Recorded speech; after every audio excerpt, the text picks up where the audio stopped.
Tudo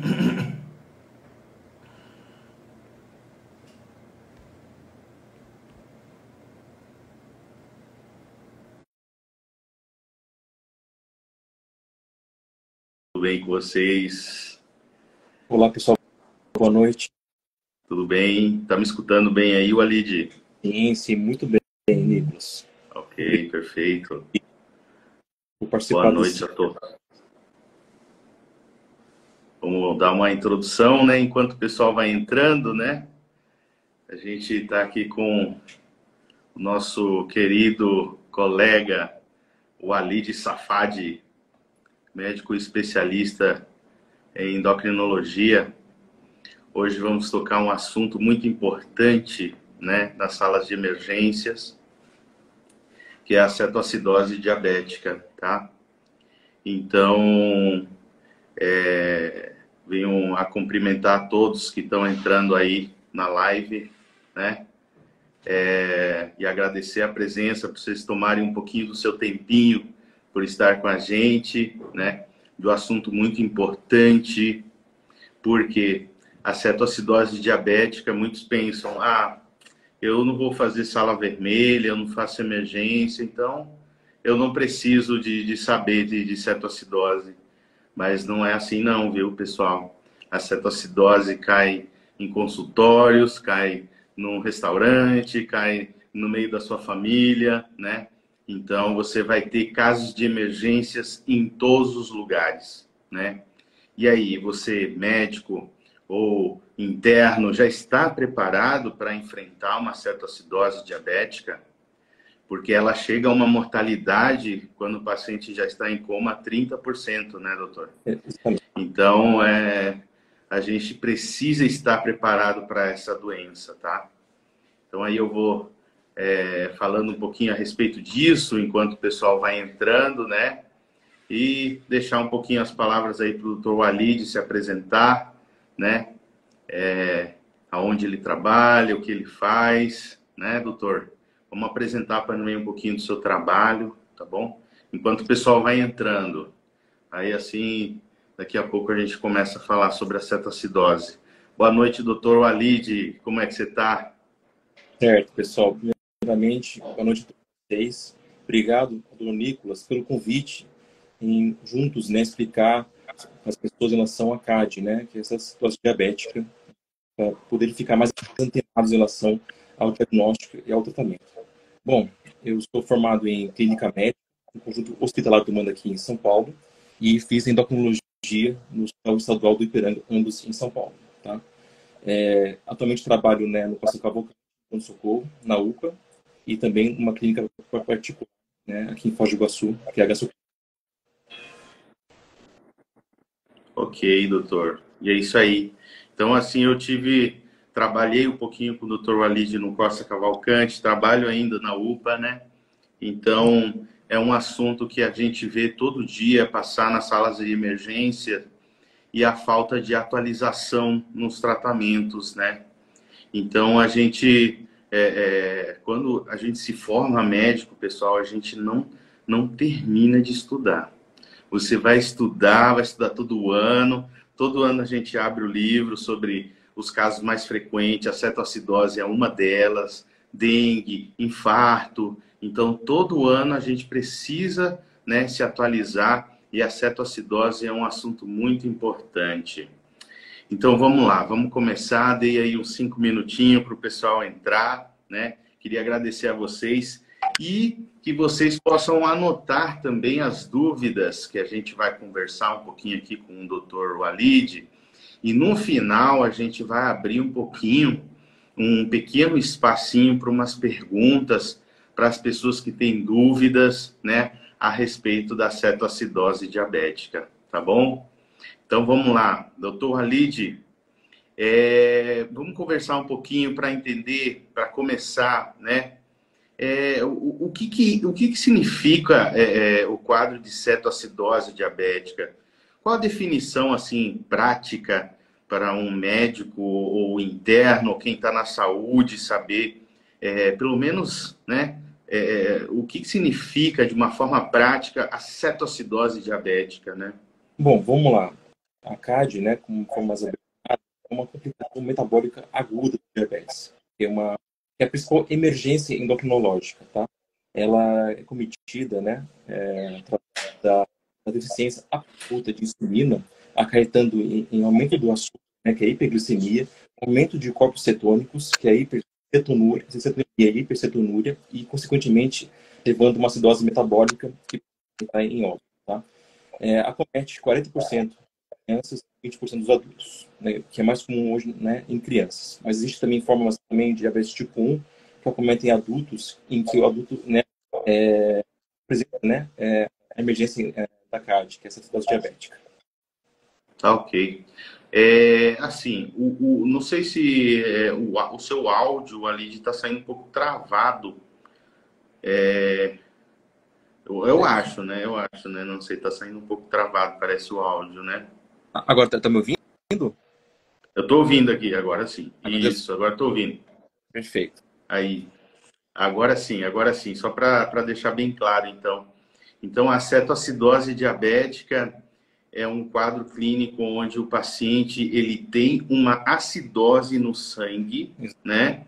E tem uma cetose também junta, né? Então você precisa ter uma acidose, né? Junto com a cetose, né? E mais um quadro de hiperglicemia, porque muitas vezes a gente pega um paciente que está com uma glicemia lá de 500, só que ele está conversando contigo normal, não tem um quadro clínico de acidose metabólica, né? Ele está conversando, ele está respirando bem, ele não tem náusea, não tem dor. E aí a gente, na emergência, se desespera, né? Ai, né? Quem não entende bem a cetoacidose diabética vai se desesperar. Não, vamos coletar uma gasometria já logo. Não sei de quem já coletou, eu já passei o ali na internação de Covid, porque no Covid quem ficava doente era gordo e velho. E aí eu entro no primeiro grupo, né? Então, eu na internação, quantas agulhadas de gasometria, né? Então, as agulhadas doíam bastante. Então, dá-lhe agulhada de gasometria se a glicemia está alta. Mas a gente precisa entender que o conceito da cetoacidose, ela vem à junção, né? Da acidose, da cetose, é a tríade, né? E mais a hiperglicemia, tá certo. E a outra pergunta, você falou que acomete mais crianças e jovens, Isso. né? E a nossa dúvida sempre, né? Isso é mais diabetes tipo 1. E diabetes tipo 2, ele pode produzir uma cetoacidose diabética? Pode, né? Existem também situações, né, de pacientes, né, com sepsis, infarto, AVC, em diabetes tipo 2, que pode desenvolver também, né, CAD, mas assim não é muito comum. Existe um tipo especial de diabetes, chama diabetes Flatbush, né, que é um diabetes chamado diabetes 1,5, tá? Que acomete pacientes negros, hispânicos, né, que a pessoa já abre CAD, de repente, tem tratamento, ele já tem uma melhora boa e já controlar, né, com antidiabéticos orais. Isso aqui é específica, né? Mas sim, geralmente a maioria diabetes tipo 1, tá? Em crianças, até mesmo adultos que surgem após os 30 anos de idade, tipo diabetes LADA, tá? Que acomete também, né, nessa população geral. Mas assim, na grande maioria mesmo é criança. Ah, sim. Não, sim, a grande maioria das vezes, sim, são pacientes jovem, criança, né? Então a gente, na maioria das vezes, mas sempre a gente tem aquela dúvida, né? Poxa, será que um paciente tipo 2, né, com 40 anos de idade, 50 anos de idade, pode fazer uma cetoacidose? Então, assim, pelo que a gente vê, e eu sei, né, e eu quero que o doutor me corrija se eu estiver errado, que para ter uma cetoacidose diabética, né, você tem que ter uma ausência de produção de insulina, né, para daí você ter aquela quebra de lipídios, ácido graxo e produzir cetonas, né, cetoses, né? Então, se um paciente tipo 2, ele tiver, ele for insulino dependente, ele pode produzir um quadro de cetoacidose diabética, Tá certo? Tá errado esse raciocínio? O que você acha, doutor? Porque às vezes também o diabetes tipo ainda tem uma produção pequena de insulina, mas conforme vai passando o tempo, vai envelhecendo e já começa já mesmo a acessar totalmente também a produção de insulina. Então, o diabetes tipo na fase mais avançada pode ter mesmo quadro de cárie, entendeu? Ah, Também bastante. Mas, sim, conforme vai passando a idade, né, vai envelhecendo, vai, né, acessando totalmente a produção de insulina. tá certo. Tá certo, então. Então, assim, a gente já sabe o que a gente como a gente define, né, a cetoacidose, que é a junção dessa tríade de acidose mais cetonemia, né, e a hiperglicemia, tá certo? Aí a gente já tem a definição. E como que a gente classifica, chefe, os tipos de cetoacidose que a gente tem nas emergências? Pronto. Bom, tem três tipos de CAD, né? A leve, que o pH, né, tá abaixo de 7,20 e 7,30, né? Um bicarbonato, né, entre 18 até 15. O paciente está assim, conta sua história clínica, né, para o colega médico, explicando, né, o motivo, o uso das medicações, tá? A, a CAD moderada é entre já 7,20 até 7,10 o pH, sendo que o bicarbonato, Doutor, deixa eu só interromper um pouquinho você, mas parece que o seu áudio está travando um pouquinho. Será né, que você não consegue ir um pouquinho mais perto do Wi-Fi lá? tá, deixa Eu acho que está eu ver aqui. travando só para a Agora, gente arrumar. agora, tá me ouvindo? Agora, Quando você fala um pouco mais aí, ele trava um pouquinho na caixa de pula, na frente do portão. tá. Eu vou tentar ficar mais próximo, né, do celular para ver se cai bem. Eu acho que deve ser o microfone ou ficar perto Certo. ou perto do Wi-Fi. Isso. Eu vou tentar desagrupar aqui, né, do suporte, né, para ver se consigo ficar mais perto, né? Agora, tá Isso me aí. ouvindo? Isso aí. Certo, certo. Então, voltando novamente, né? Ele é classificado em três, né, tipos, né? O leve, a gente tem que ver pelo pH através da gasometria arterial. O leve é 7,1 a 7,30, tá? Sendo que o bicarbonato também é entre 15 a 18.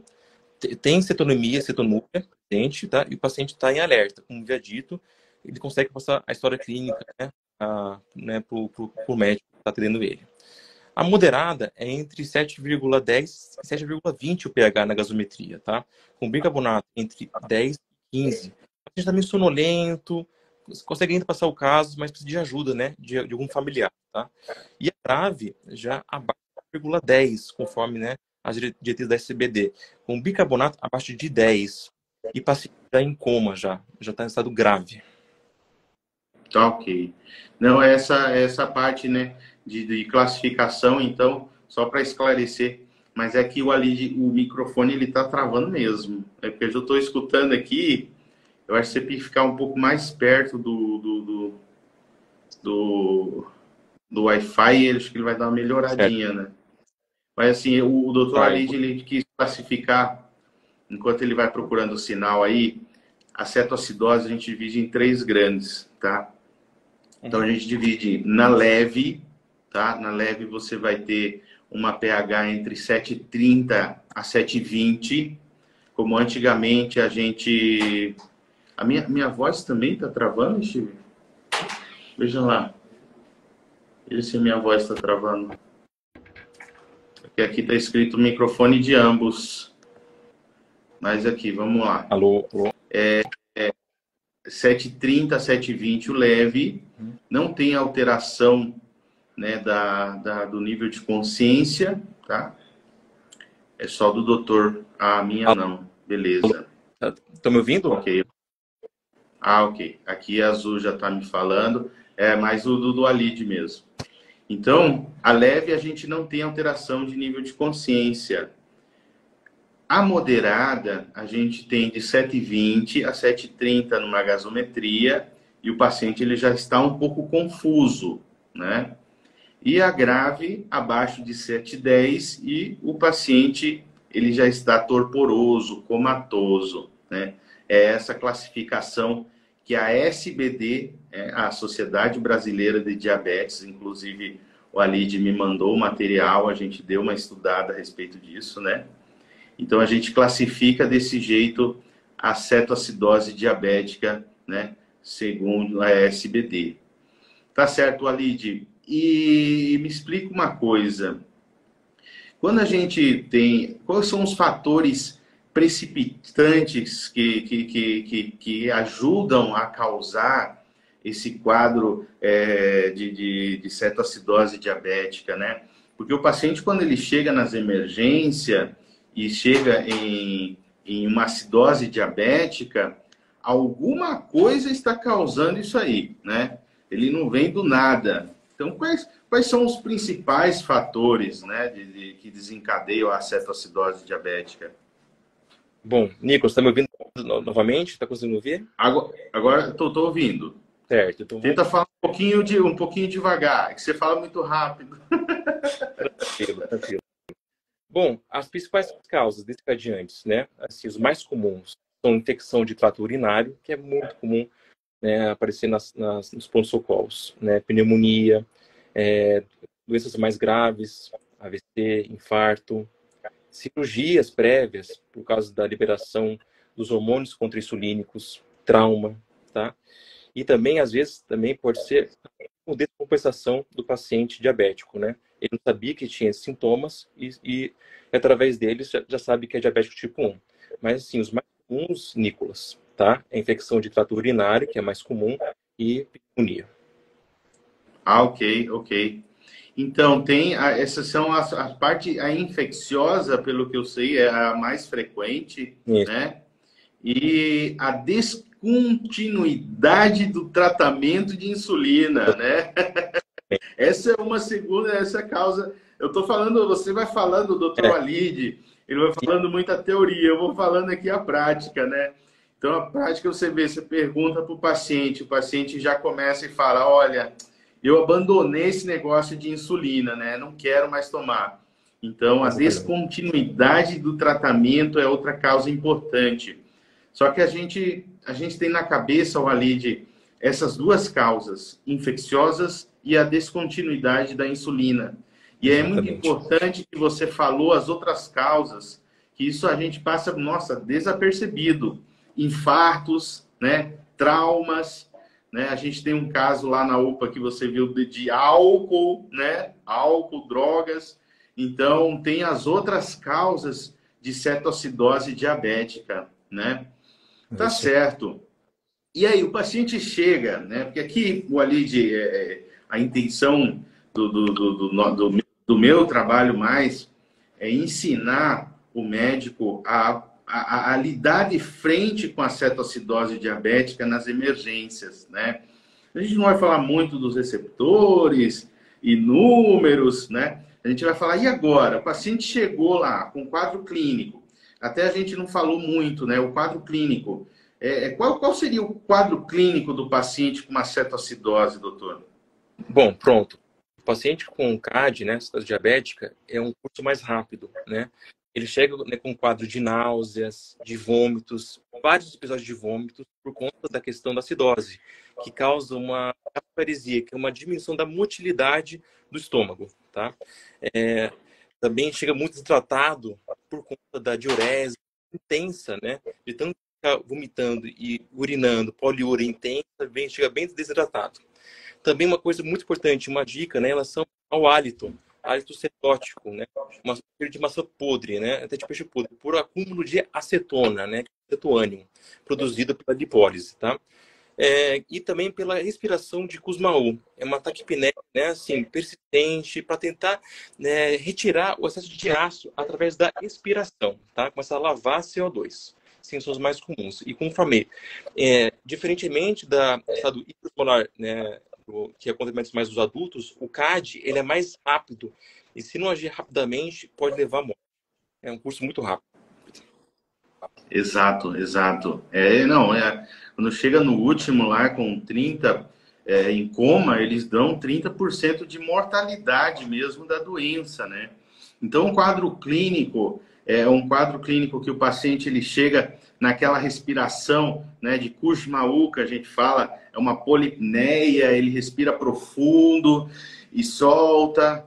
E solta, por quê? Porque a gente está com uma acidose metabólica. O que ele está tentando fazer é compensar como uma alcalose respiratória, né? Bem, Então isso é ele começa a lavar CO2, né? Então ele lavando o CO2, ele começa a respirar mais rápido, né? isso. E aí você tem essa compensatória, por isso que produz essa respiração, vômitos, a dor abdominal, dor epigástrica, né?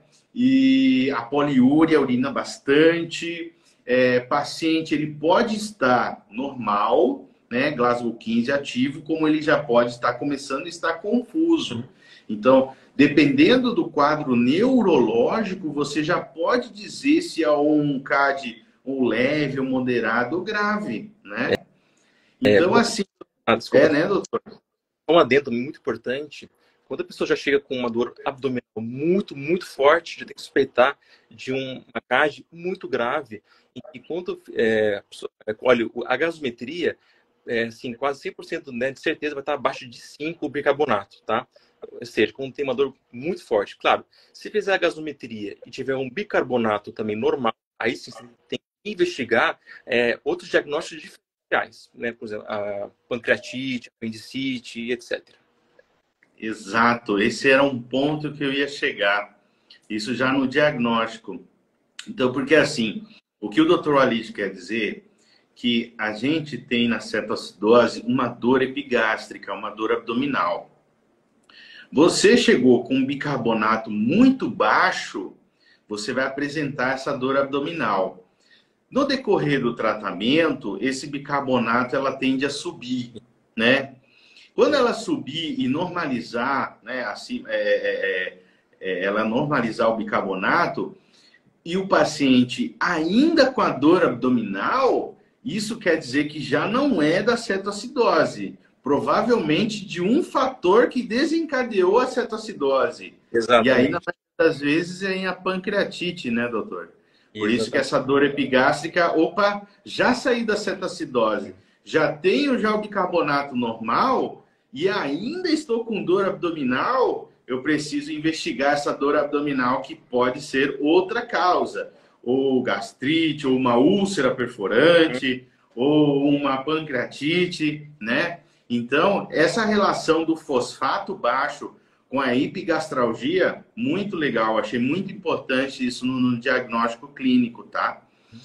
E assim, doutor, então o paciente com cetoacidose diabética, ele chegou lá nas emergências, diabetes tipo 1, com respiração de Kussmaul, ele chegou com náusea, ele chegou com vômitos, ele chegou com poliúria, chegou com HGT lá de 500, ele é insulino dependente.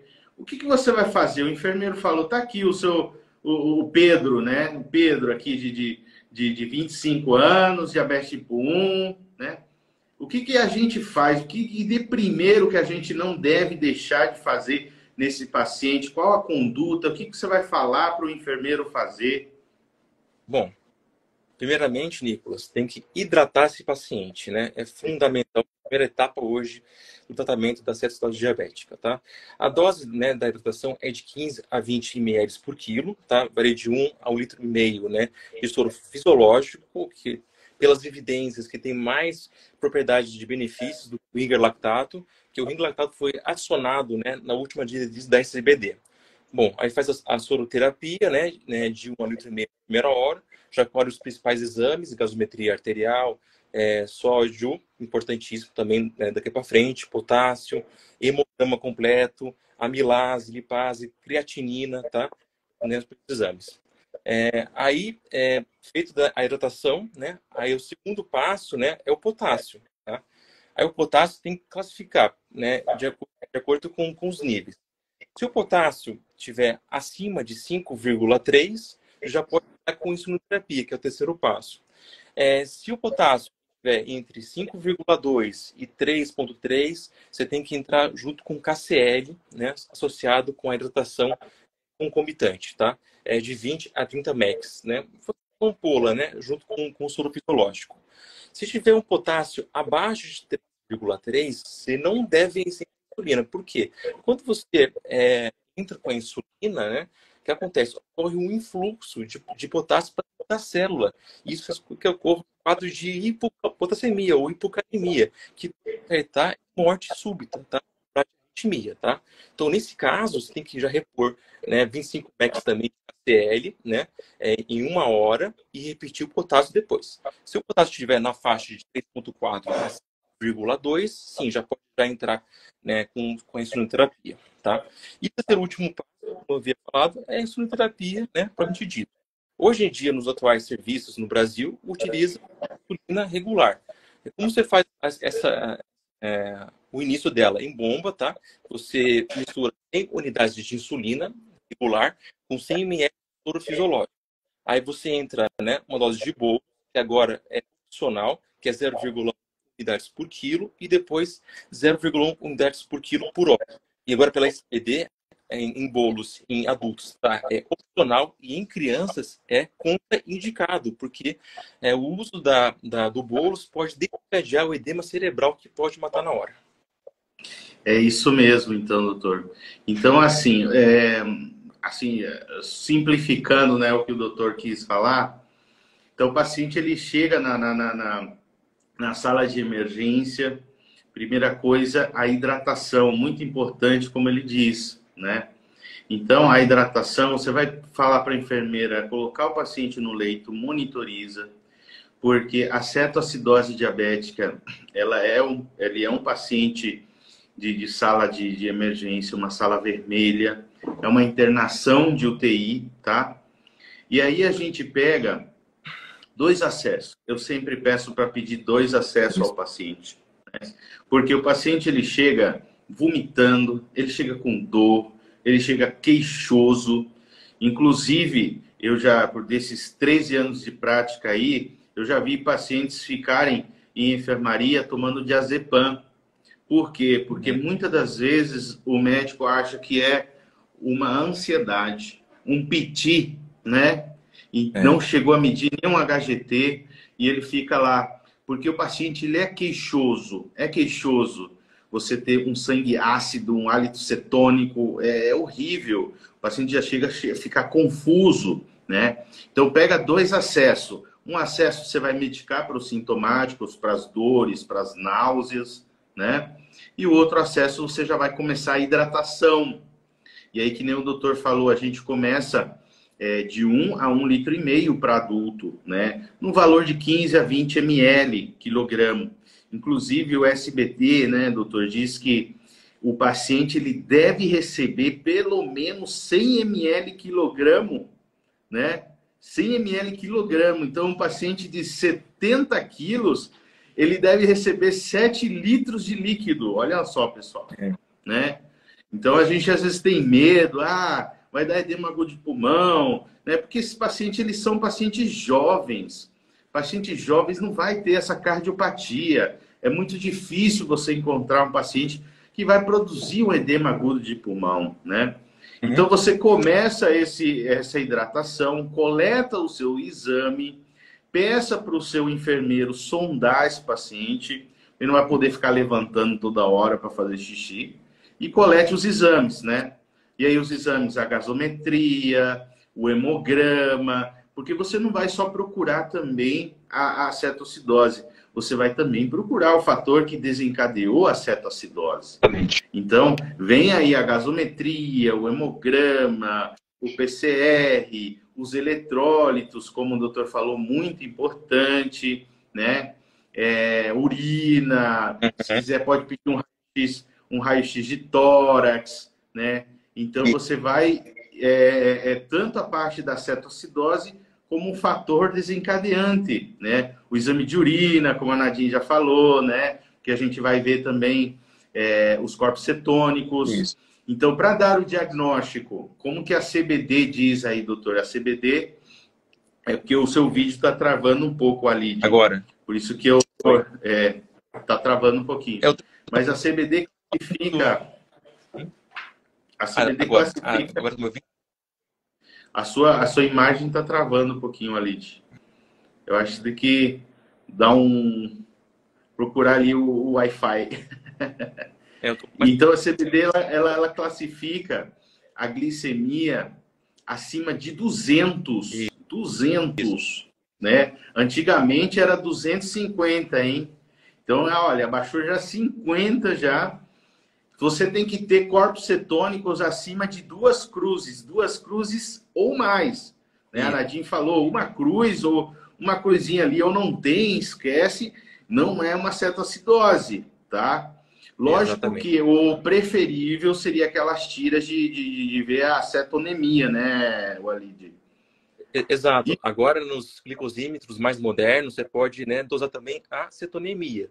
E agora, no guideline da SCBD, já é considerado como critério diagnóstico, sendo que acima de 3 milimol por litro já é considerado já CAGE eminente, tem que ir ao pronto-socorro.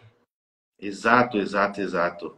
Então, a gente precisa ter essa tríade: a hiperglicemia, a cetonemia ou a cetonúria. No diagnóstico, a cetonúria é importante. Agora, para saber se o paciente ele está melhor, ele não é muito bom, mas isso vamos conversar depois, né, Walid? Então, você vê a cetonúria, você vê a hiperglicemia e você vê a acidose, né? Então, a partir de 7,30, antigamente era 7,25, tá, pessoal? 7,25 a gente considerava a cetoacidose, hoje a partir de 7,30, tá? Então, tem essa diferença da Sociedade Brasileira de Diabetes, né? Aí o doutor Walid falou a respeito da hidratação. E essa parte eu quero enfocar muito bem, porque a gente precisa saber hidratar uma cetoacidose, né? Se a gente tiver o valor do sódio, perfeito.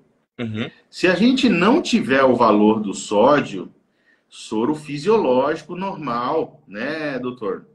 Porque muitas das vezes a UPA, os serviços que tem o laboratório fora, a gente não consegue um valor de potássio e sódio muito rápido.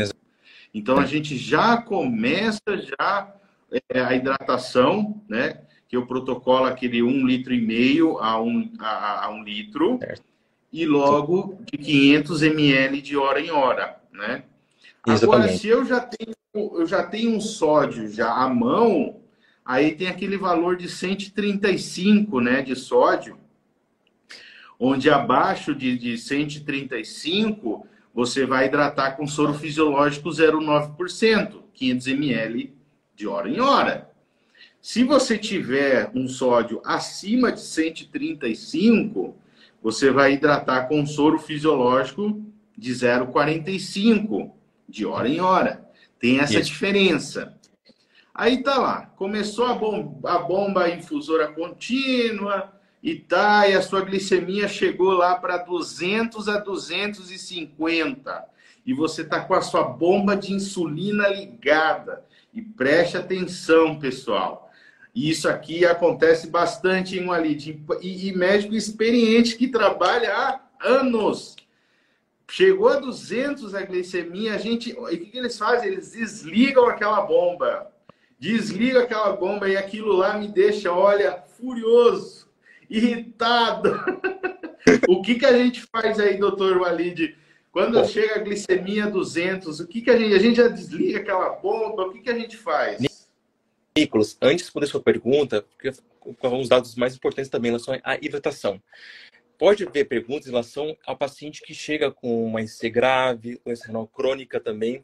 O que se faz nesses casos? Claro, você entra com uma hidratação mais branda, sabe? Sempre monitorando o paciente, auscultas respiratórias constantemente. Porém, o paciente chega já com um quadro renal muito comprometido e se entrar com hidratação, podendo levar a edema agudo de pulmão, chega num estado, né, hipovolêmico muito grave, você pode empregar o uso de norepinefrina para tentar manter o estado hemodinâmico do paciente. Segundo ponto, então, ao sódio. O sódio tem que ser corrigido, não o sódio, né, dosado primeiramente. Por quê? Porque o estado, né, hiperglicêmico, ele atrai solvente, que é o sangue, que é o líquido. Isso faz com que ocorra, né, uma pseudo, né, hiponatremia, começa a diminuir falsamente os níveis de sódio. Então, para fazer isso, a gente tem que calcular, né, o sódio corrigido. E como que é feito esse cálculo? Então, assim, acima de 100 miligramas por decilitro, a cada 100 miligramas aumentados de glicemia, 100 miligramas, você tem que adicionar, né, 1,6, mais, né, a soma do sódio medido, né, primeiramente. Isso até 400. Se é acima de 400 miligramas por decilitro, esse cálculo muda. Então, a cada 100 miligramas por decilitro aumentados, né, você tem que adicionar 2,4, né, mais, né, a dosagem, né, do sódio, né, anteriormente. Por exemplo, o paciente chegou, né, com 500, né, de glicemia. Ou seja, ele está 400 miligramas por decilitro acima, né, de 100 miligramas, que é o limite máximo. Então, o que você faz? Você mede o sódio primeiro, né, o sódio, né, inicialmente, mais 2,4 vezes 4, tá? Isso dá o valor real do sódio, que isso vai acarretar no manejo correto, né, fluoroterapia mais adiante. Essa pergunta, Nicolas, em relação à questão, né, da bomba de insulina, quando a gente, para poder desligar a bomba, a gente tem que ter vários critérios. Primeiramente, o paciente está acordado, está comendo, tá? Tá já com pH acima de 7,3, está com BIC, né, acima, né, de 15, o onion gap acima, né, de 12, tá? Assim que tiver esses critérios, e claro, glicemia abaixo de 250, você aplica 10 unidades de insulina regular, tá? Porém, não desliga a bomba. Por quê? A insulina venosa, ele tem uma meta muito, mas muito rápida. Então, se você, o paciente está bem, ligou a bomba de insulina, ele pode rapidamente evoluir para um novo quadro de cetose diabética, porque a insulina regular subcutânea leva um tempo em torno de 2 a 3 horas para poder ter o seu efeito. Então, quando você for desligar a bomba de insulina, você tem que ver esses critérios, né? Aí tem que, né, aplicar a insulina subcutânea e tem que esperar 2 horas e depois desliga, assim, bomba mesmo em forma definitiva. Para quem assim, vai empregar o uso de insulina de longa duração, como por exemplo, glargina, que é mais comum, né? Você tem que esperar 4 horas para poder desligar a bomba de insulina. E a dulaglutida nem pensar, então. Não, ação muito demorada, né? Então, assim, só para reforçar, o sódio corrigido, tá, pessoal? Isso aí é a palavra de especialista, hein? Sódio corrigido. O sódio corrigido, porque assim, o paciente foi lá. Zu, depois as dúvidas a gente no final, eu vou até pedir para o Steve ali anotar, a gente vai responder isso aí depois, tá? Aí o paciente tem que ficar em jejum. O sódio corrigido, a gente vai fazer assim. O paciente chegou lá, está com sódio 132. Só que ele está com uma glicemia de 300. Até 400, você vai aumentar 1,6 a cada 100 de glicemia. Exatamente. Isso a partir de 100. Então, se o paciente está com 300, ele está 200 acima do 100. Então, vai ser 2 vezes 1,6, que vai dar 3,2. Então, se o paciente está com 130, não é 130 real, vai ser 133,2. Agora, se é acima de 400, né? Digamos que o paciente está com 500 de glicemia, a correção vai ser 2,4 a cada 100, né? Então, já são acima de 100 para 500, são 400, né? Então, vai ser 4 vezes 2,4, que vai dar 9,6. Então, você vai ter que somar. Olha só, é muita diferença.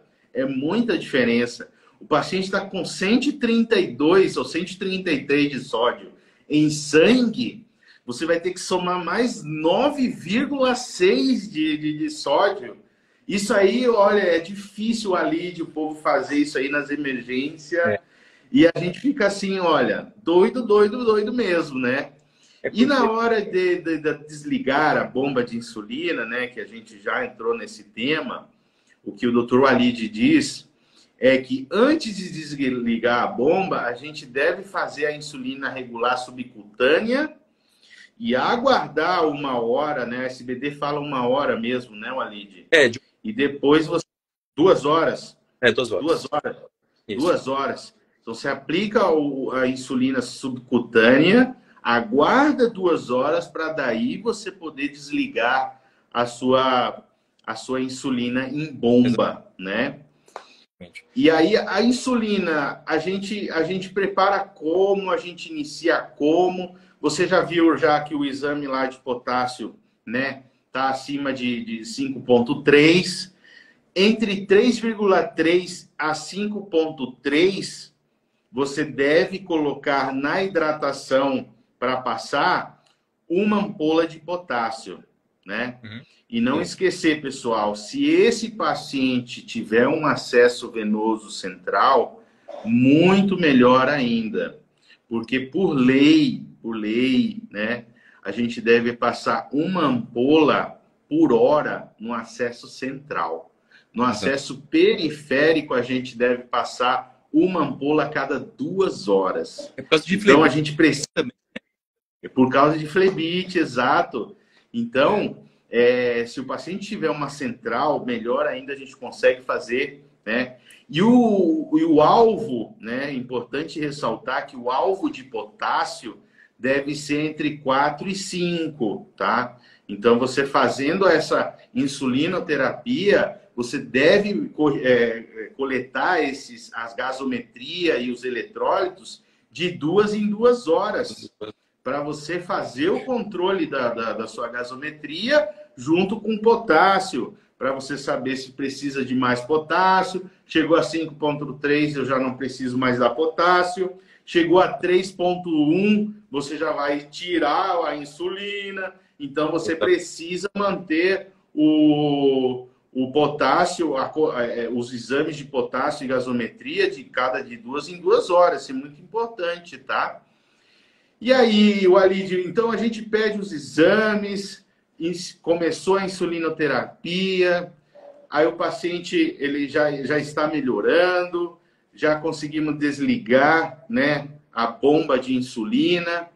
E aí, a gente só fez aquele 10 de insulina regular. Como é que a gente mantém depois esse paciente? Quanto tempo você acha que a gente deve deixar ele em observação ou internado?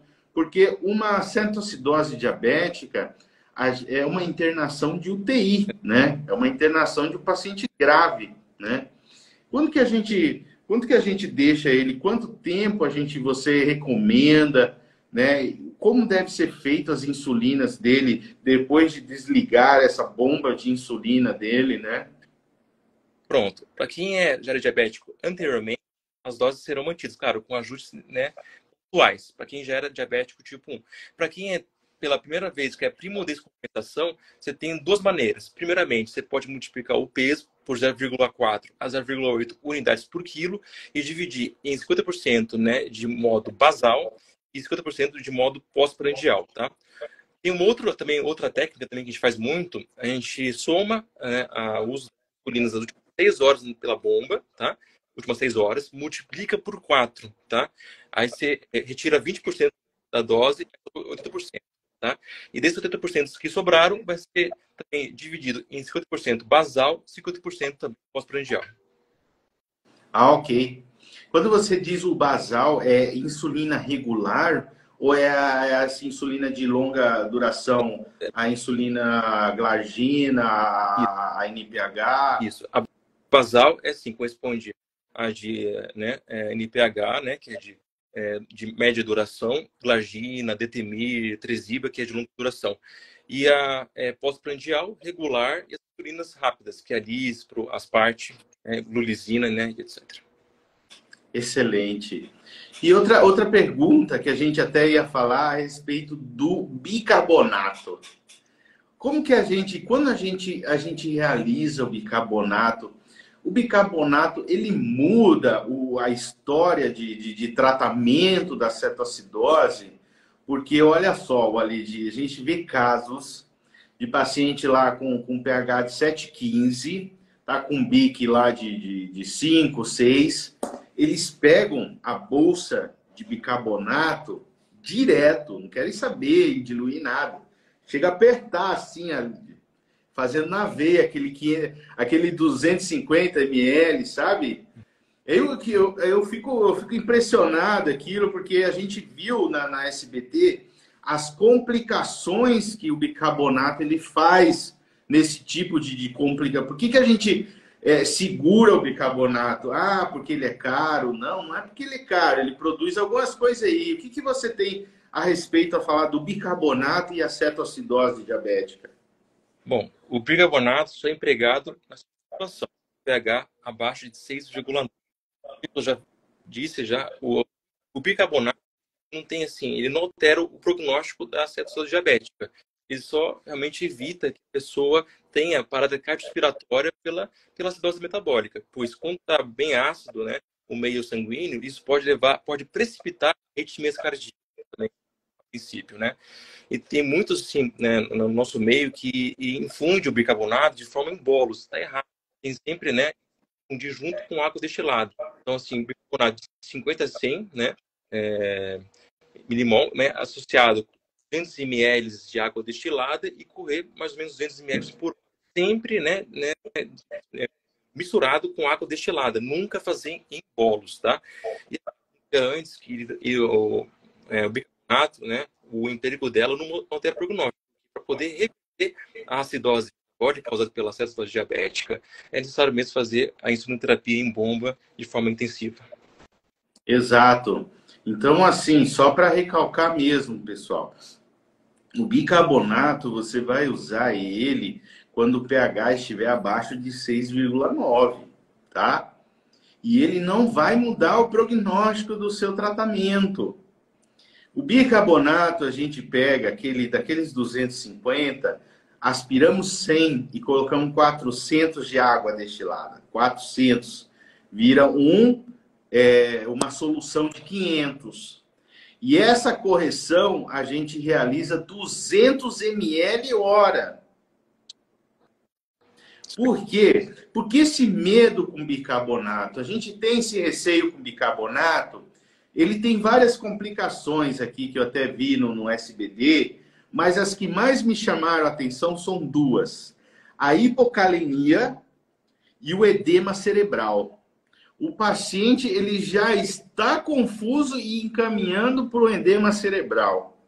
E você vai apertar aquela solução pura de bicarbonato, porque esse paciente que eu coloquei aqui, inclusive nos stories, que tinha um pH de 6,68, o pessoal colocou 2 bolsas de bicarbonato em bolos abertos.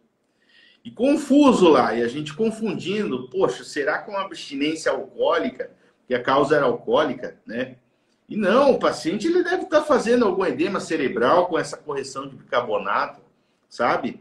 Então, bicarbonato, pessoal, vamos tomar cuidado. Exatamente. Faz a diluição certa, 200 ml por hora, né? Entra somente com pH abaixo de 6,9, né? Porque muitos já falam, estava 6,10. Já fez o BIC? E o BIC está quanto? Não faz BIC. Não precisa de BIC. Isso está no SBD, Sociedade Brasileira de Diabetes. Tá certo? Então, isso é muito importante a gente saber na correção do bicarbonato. Tá certo?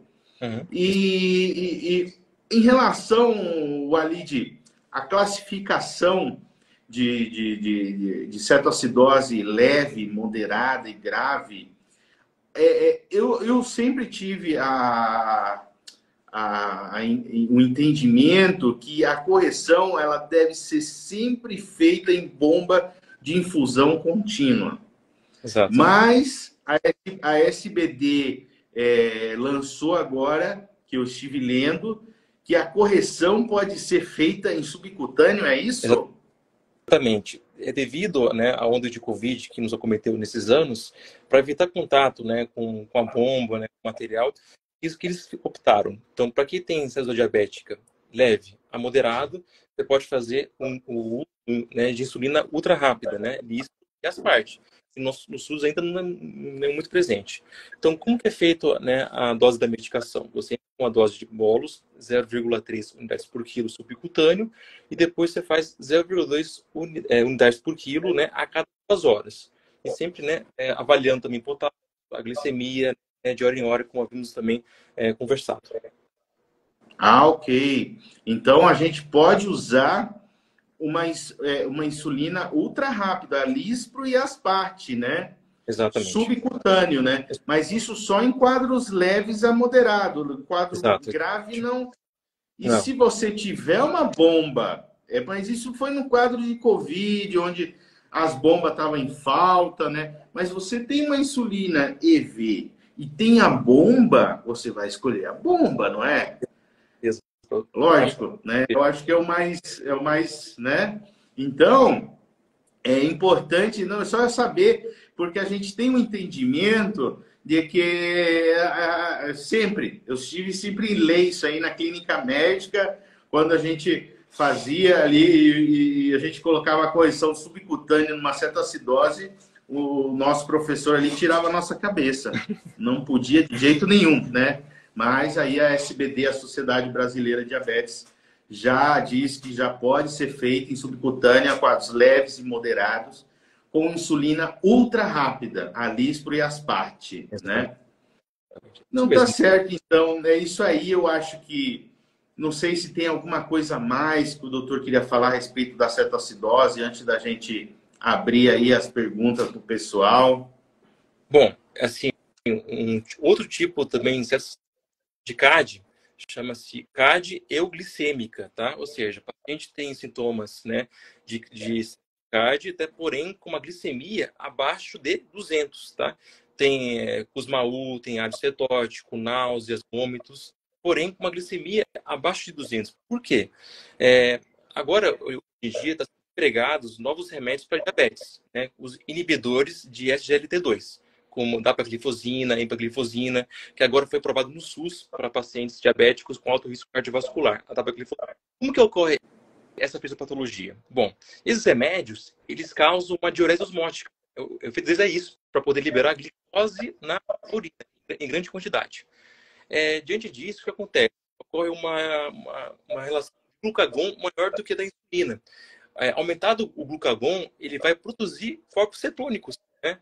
Acetato, acetona, que vai também abaixar também o pH, levando a acidose metabólica. Porém, com uma glicemia, o quê? Abaixo, assim, abaixo de 200, tá? E qual que é o tratamento? O tratamento já entra com bomba de insulina, tá? A dose é 0,05 unidades por quilo-hora, tá? Juntamente, tá, com soro glicosado. Porque como já está abaixo de 200, evitar hipoglicemia rápida, né? Já entra junto com a insulina, junto com o soro glicosado. Junto também, claro, com o soro fisiológico para hidratar. E, mesmo os esquemas, assim, de início de tratamento, é a mesma coisa. Só a diferença é que a glicose, nesses casos, né, tá normal, tá abaixo de 200. Então, tem que ter muito cuidado agora, que foi aprovado agora no SUS, essa medicação pode, né, chegar só de emergência pacientes, né, que tem esse perfil. Tá travando um pouquinho ali. Agora. Alô, alô, alô. Alô? Tá me ouvindo? Alô, alô. Tá travando um pouquinho. Então, alô? É só recalcando aqui o que o Dr. Walid, enquanto ele vai melhorando ali a imagem, que existe também a cetoacidose euglicêmica, tá? Onde você tem a eliminação de glicose pela urina e a gente deve iniciar, né, a bomba de insulina, só que numa dose menor, né? Então, assim, só para essa parte da glicose, que é muito importante, que a gente não chegou a falar, Walid, que é a hidratação, né, na cetoacidose, na hora de desligar a bomba. Porque você falou na hora de desligar a bomba, mas isso se o pH do paciente estiver normalizado, né?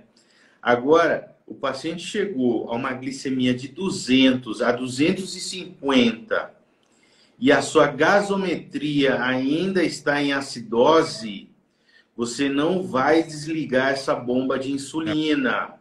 Não. Você vai adicionar soro glicosado. Se você tiver com aquele soro 0,45, onde o sódio é mais baixo, abaixo de 135, e você está hidratando 500 de hora em hora, você não vai suspender essa hidratação. Você vai adicionar o soro glicosado, que daí ele dá de 150 a 250 ml de soro glicosado, né? De hora em hora, né? E aí você diminui um pouquinho a sua infusão de insulina para 0,05, porque você começa com 0,1, né? E a regulação dessa bomba, que é importante também o Alide falar, que ela tem que ter o objetivo de diminuir a insulina de 50 a 70 por hora, né? Exatamente. Porque se ela estiver diminuindo mais do que isso, você vai ter que diminuir a sua infusão de insulina. Exatamente. E se ela ela não estiver diminuindo isso, você vai ter que aumentar, né? Exatamente. E por que o receio dos pediatras, né, quando eles pegam, a gente fala que está com uma criança com cetoacidose, pelo amor de Deus, não faz insulina ainda. Por quê? Porque se você fizer de uma forma e diminuir de uma forma muito rápido a glicemia, você pode produzir um edema cerebral nesse paciente. Por isso que essa correção deve ser monitorizada e diminuir de 50 a 70 a cada hora que você vai fazer no HCT. Isso. Né? E você tem que fazer a medida de glicemia capilar de hora em hora. E olhe lá, se o paciente tiver bom preenchimento capilar, dá para fazer HGT. Agora, se ele tiver com noradrenalina, o preenchimento capilar mais de 3 segundos, você vai ter que pegar um sangue de veia ou artéria para ver esse HGT dele, né? Então tem essas coisas que a gente vai aprendendo, né, com a Sociedade Brasileira de Diabetes. Excelente material que você me passou, viu, Alide? Eu agradeço bastante com isso aí que você me passou. Muito bom. E eu não sei se você quer falar alguma coisa mais, além Bom, Nicolas, em relação também ao controle, né, da glicemia, né, por hora, tem que abaixar entre 50 e 70. Também tem que observar também o bicarbonato. Então tem que ter uma elevação de 3 mEq de bicarbonato por hora. E uma redução da cetonemia de 0,5 milimol por litro por hora. Tá? É uma observação importante. Excelente. Então, para vocês verem, tem que ter o aumento do bicarbonato de 3 milimol, pessoal. Não é para vocês pegarem o bicarbonato lá e passar 2 bolsas em 15 minutos ali para aumentar mais do que isso. Porque a gente tem as complicações em aumentos rápidos. A gente tem que manter a tranquilidade, tratar com tranquilidade a cetoacidose. Não entra, como diz um colega lá no trabalho, não entra com uma voadora em cima, não. Faz com calma, veja o potássio, veja o sódio, né? Abaixo de 135, um tipo de hidratação.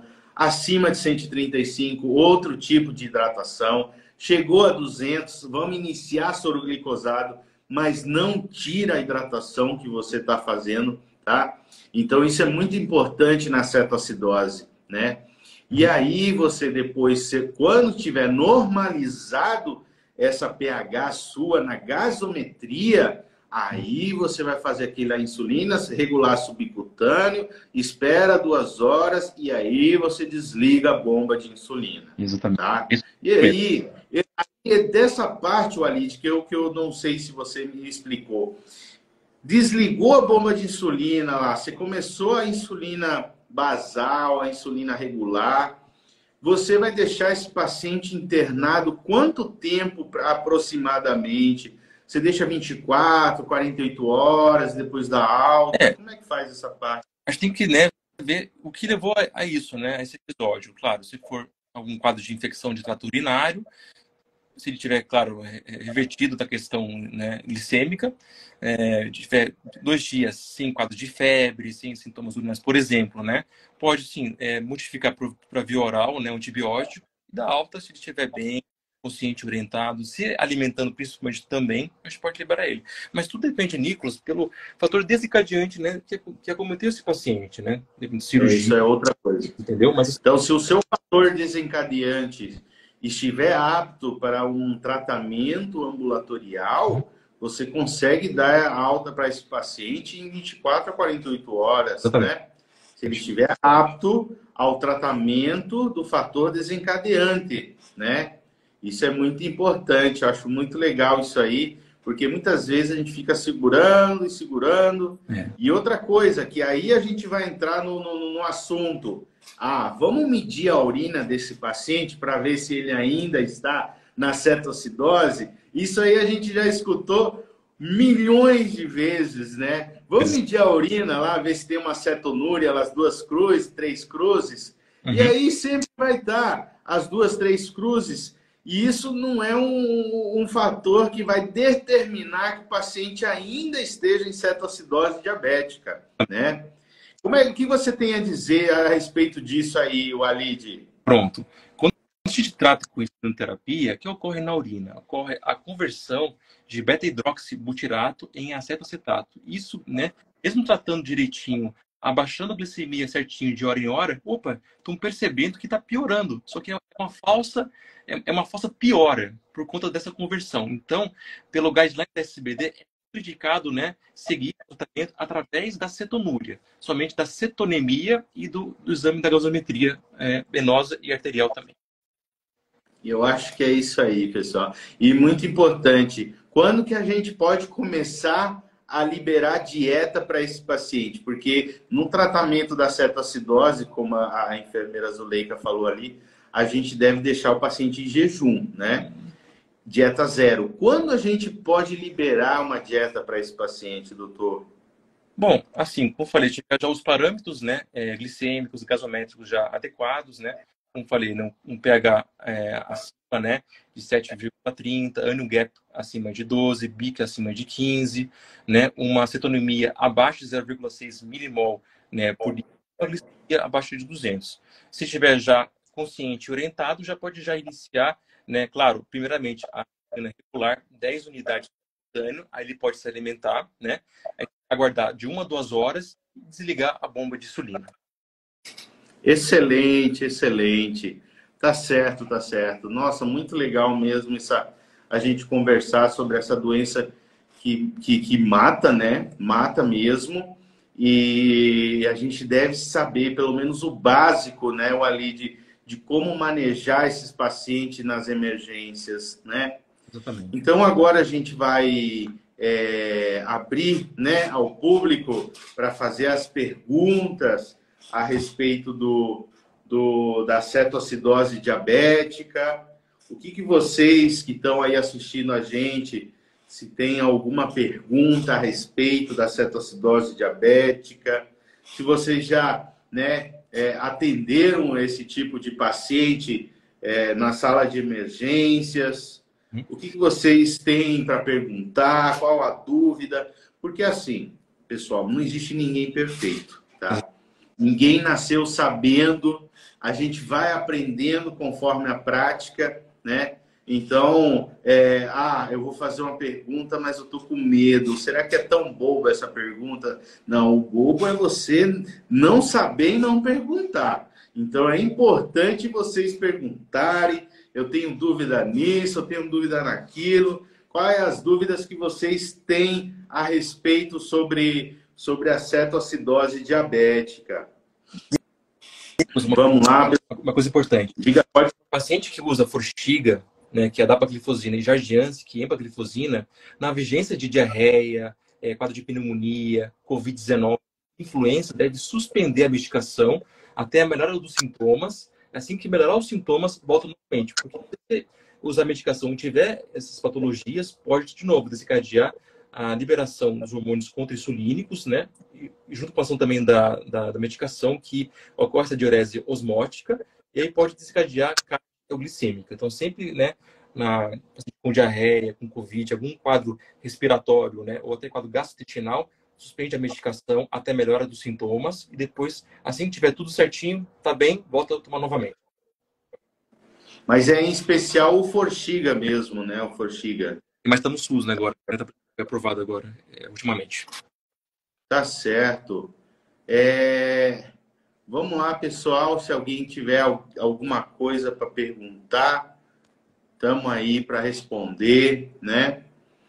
Ou se vocês não quiserem perguntar agora também, e quiser perguntar no privado aqui, tem o nosso Instagram, o meu Instagram, o Instagram do Dr. Alide, né? Estamos aí, é só clicar ali em cima, só seguir a gente aí, quiser perguntar, né, no privado, porque são quadros muito frequentes que a gente pega no dia a dia, tá? Exatamente. E aí é bom sempre manter o manejo, e tem um pouco, sim, de diferença na aplicação, no tratamento entre adultos e crianças, tá?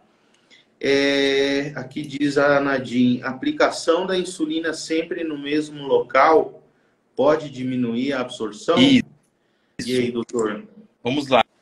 Quando você aplica isso numa mesma região, tá? Na barriga, no braço e também nádicas, né? Pode desencadear a chamada lipodistrofia, tá? A pele pode ficar muito espessa. Isso, né, compromete a absorção de insulina por via subcutânea. Então, qual que é? Isolar a área, tá? Dessa região, tá? As aplicações da insulina, porque demora entre 3 a 6 meses para poder voltar à pele. Ah, ok, tá certo. Então, essa aplicação da lipo no mesmo lugar, ela pode diminuir a absorção. Isso é importante. Que legal, pessoal. Exatamente.